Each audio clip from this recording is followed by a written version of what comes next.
তোমরা কি জানো নিজের বুদ্ধি যখন নিজের কাল হয়ে দাঁড়ায় তখন কি হয়?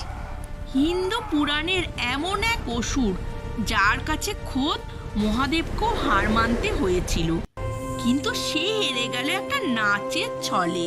মহাদেবকে বাঁচাতে কেন ভগবান বিষ্ণুকে হতে হলো এক মায়াবী নারী?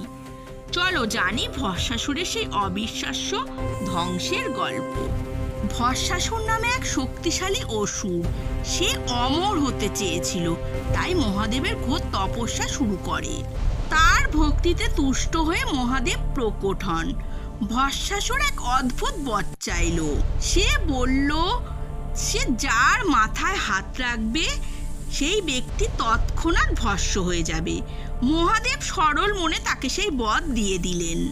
বর পাওয়ার পরেই ভস্মাসুরের মনে কুটিল বুদ্ধি জাগলো।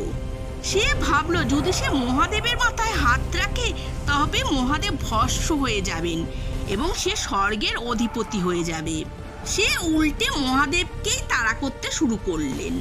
মহাদেব তখন প্রাণ বাঁচাতে কৈলাস ছেড়ে পালাতে চাইলেন। মহাদেবকে বিপদে দেখে ভগবান বিষ্ণু সাহায্যের জন্য এগিয়ে এলেন। তিনি এক পরমা সুন্দরী মায়াবী নারী রূপ ধারণ করলেন, যার নাম মোহিনী। মোহিনী ভস্মাসুরের পথের মাঝে এসে দাঁড়ালে মোহিনীর অপূরব সৌন্দর্য দেখে ভস্মাসুর তার সব হিংসা ভুলে গেল। সে মোহিনীকে বিয়ে করতে চাইল। মোহিনী হেসে বলল, আমি কেবল তাকেই বিয়ে করব যে আমার মতো নাচতে পারবে। কামাসক্ত ভস্মাসুর রাজি হয়ে গেল।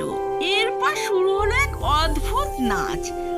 মোহিনী যেমন যেমন মুদ্রা দেখাচ্ছিলেন ভস্মাসুর ঠিক তেমনটাই অনুকরণ করছিল।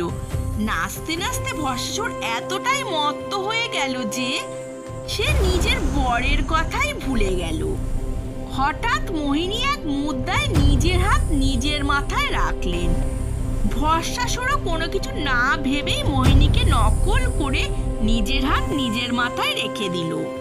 নিজের হাতের স্পর্শ লাগা মাত্রই ভস্মাসুর এক নিমিষে পুড়ে ছাই হয়ে গেল। এভাবেই ভগবান বিষ্ণু নিজের বুদ্ধি দিয়ে মহাদেবকে রক্ষা করলেন এবং অধর্মের বিনাশ ঘটালেন।